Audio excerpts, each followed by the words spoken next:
Using an open triangular bandage, place the apex of the bandage about 2 inches below the base. Fold in half horizontally to make a broad bandage. Fold in half again horizontally to make a narrow bandage. Place both ends of the bandage to meet in the middle. Fold in each side to the center. Fold in the center to make a pressure pad.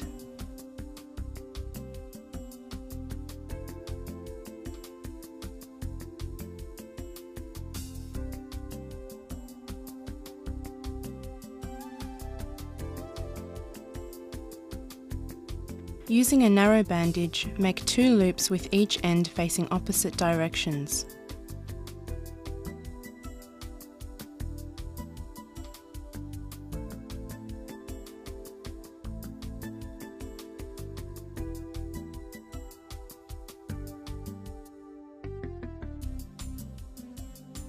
Place hand through both loops and secure around the wrist.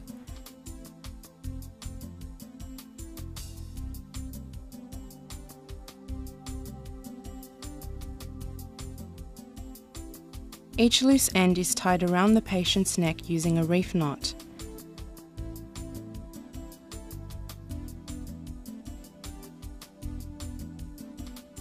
In the case of an arm fracture, keep the arm completely immobilized by tying 2 narrow slings around the injured arm above and below the fracture site and tie under the uninjured arm.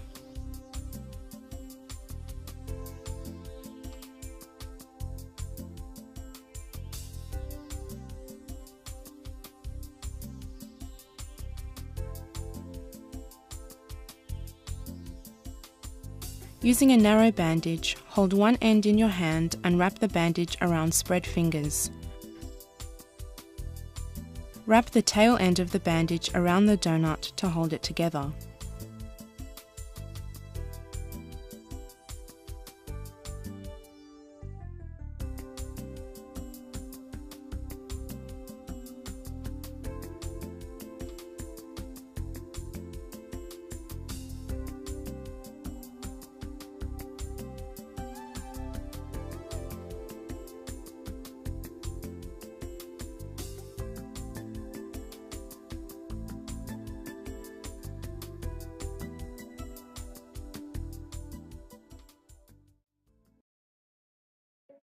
For musculoskeletal injuries, such as sprains, an elastic roller bandage can be used to apply firm and even pressure for support and to minimize swelling.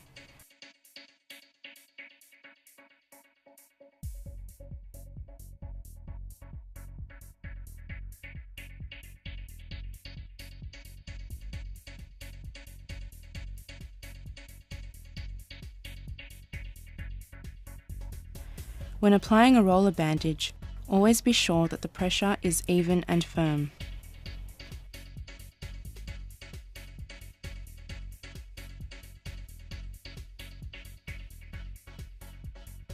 Ensure that the circulation of blood is not slowed to the fingers or toes of the affected limb. This can be checked by squeezing the tip of the toe or finger and looking for the return of colour to the part.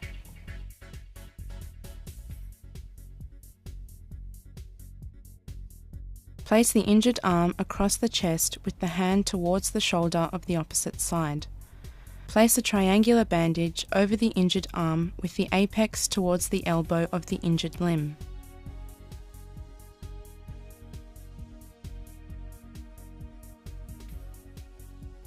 Tuck the bandage from below the arm under the injured limb.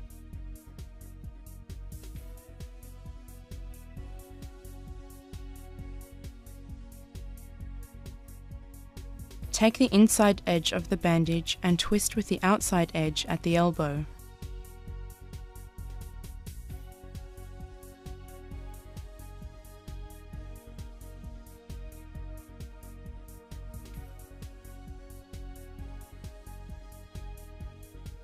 Pull the bandage around from one elbow to the shoulder of the uninjured limb to meet with the other point. Tie a reef knot just below the collarbone and tuck the loose end in.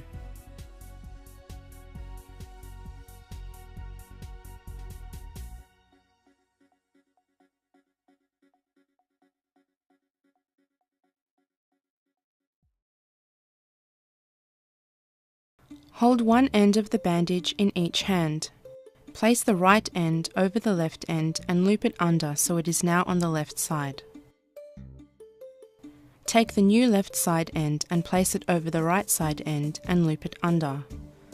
Pull each end tightly across to make a reef knot.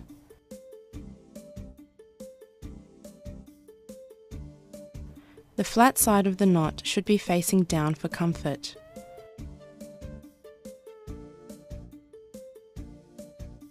To untie the knot, take the left end and pull it across to the right. This will loosen the knot, making it easier to remove.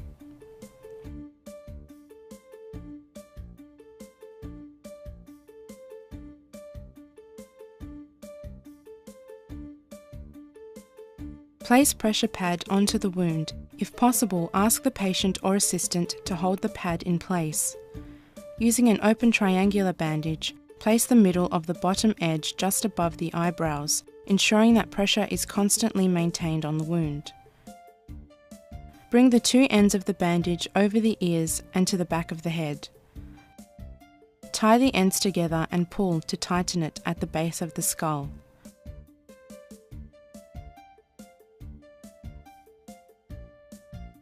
Bring the ends to the front and tie a reef knot on the forehead.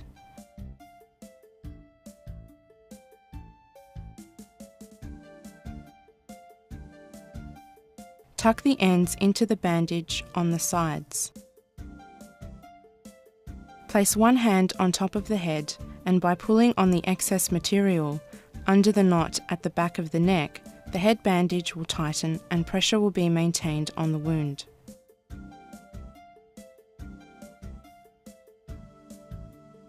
Using a magazine or a stick as a splint, tie one narrow bandage below and one above the fracture site.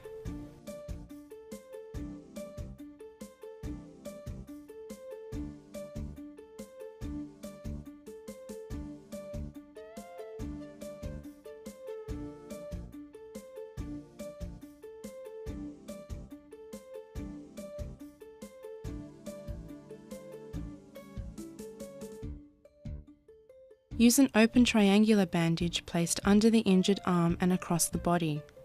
The apex of the triangular bandage should point to the side of the injury and one end should sit over the shoulder of the uninjured side. Tuck the apex in behind the elbow and take the loose end to the shoulder of the injured limb and around the neck to meet the other end.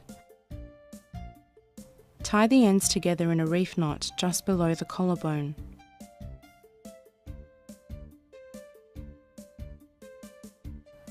Check circulation in the arm by squeezing the tip of the thumb, looking for the return of colour to the part. A neck brace can be easily made by folding a magazine and wrapping it up in a triangular bandage.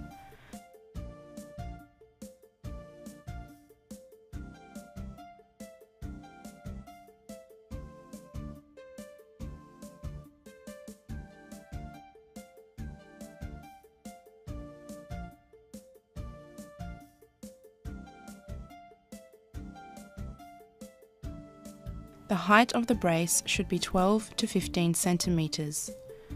Rub the wrapped magazine around your knee to give it more flexibility.